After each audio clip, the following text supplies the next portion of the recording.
प्रकृति के तीन गुण हैं, सत्वगुण, रजोगुण और तमोगुण। सत्वम रजस्तम इति प्रकृतेर गुणा। कुछ लोग सतोगुण बोल देते हैं, सतोगुण नहीं बोलना है, अशुद्ध है सत्व।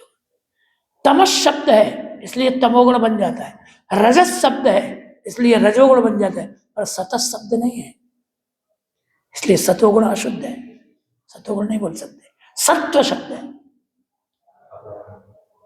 सत्व शब्द है ना, इसलिए सतोगुण नहीं बनेगा, सत्वगुण ही बनेगा। ये बात हम इसलिए कह रहे हैं, कई लोग सतोगुण बोल जाते हैं, तो अशुद्ध प्रयोग है। तो प्रकृति के तीन गुण हैं, सत्व, रज और तम। और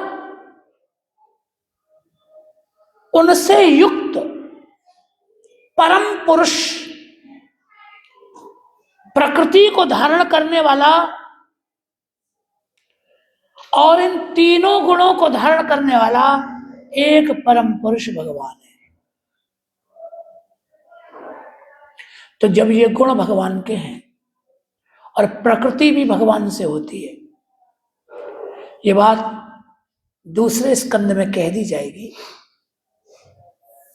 सत्वम रजस्तम इति प्रकृतेर्नात्मनो गुणाः स्थिति सर्ग निरोधेषु ग्रहीता माया विभो। ये द्वितीय स्कंद का श्लोक है। द्वितीय स्कंद अध्याय संख्या 5 श्लोक संख्या 18। सत्वम रजस्तम इति निर्गुणस्य गुणास्त्रय स्थिति सर्ग निरोधेषु ग्रहीता मायया। इस श्लोक का अर्थ यह है, सत्वम रजस्तम ये जो तीन गुण हैं, ये निर्गुणस्य त्रय गुणा सन्ति।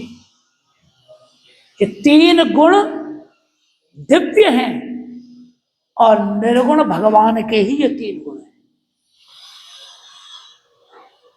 ये तीनों गुण भगवान के हैं, लेकिन भगवान ने क्या किया? स्थिति सर्ग निरोधेषु मायया ग्रहीता। माया शब्द का अर्थ है यहां प्रकृति। स्थिति सर्ग, सर्ग मायने सृष्टि के लिए, स्थिति मायने पालन करने के लिए, और निरोध मायने संहार करने के लिए। ये तीनों गुण भगवान ने प्रकृति को दे दिए। सृष्टि का जब समय आया, प्रकृति उत्पन्न हुई, तो प्रकृति ने कहा कि हम कैसे सृष्टि करेंगे? तो भगवान ने कहा हमारे तीन गुण ले जाओ, सत्वगुण, रजोगुण, तमोगुण, तीनों प्रकृति को दे दिए, बोले इनकी मिलावट करके सृष्टि कर लेना। बताइए, तो हैं ये मूल रूप में भगवान के गुण, लेकिन भगवान ने सृष्टि के उत्पत्ति के लिए, पालन के लिए और संहार के लिए माया को पकड़ा दिया है, मैनेजमेंट दे दिया है माया। बोले ये ले जाओ और इससे चलाते रहो दुनिया। इसीलिए यहां प्रथम स्कंद के द्वितीय अध्याय में ये बात कही कि सत्वगुण, रजोगुण, तमोगुण और प्रकृति, इन सब गुणों से संयुक्त एक ही परम पुरुष भगवान है।